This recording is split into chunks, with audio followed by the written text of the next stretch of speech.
Okay, kita nak bersihkan dapur, tapi kita nak ambil rak dekat bilik atas. Let's go, kita angkat dan kita kemas-kemas sikit.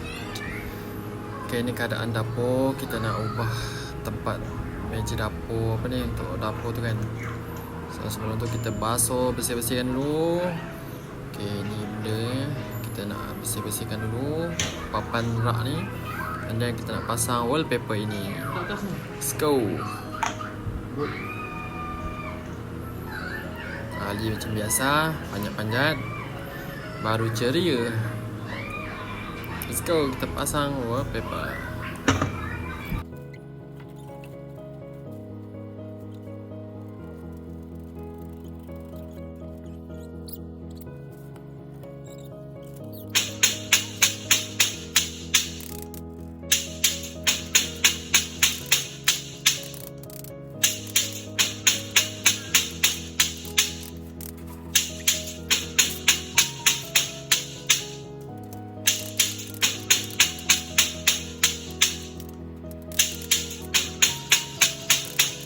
Okey, dah siap. Beginilah keadaannya. So ini sudah tak lama. Ini yang terbaru. Yang lama punya meja jadi tempat pokok.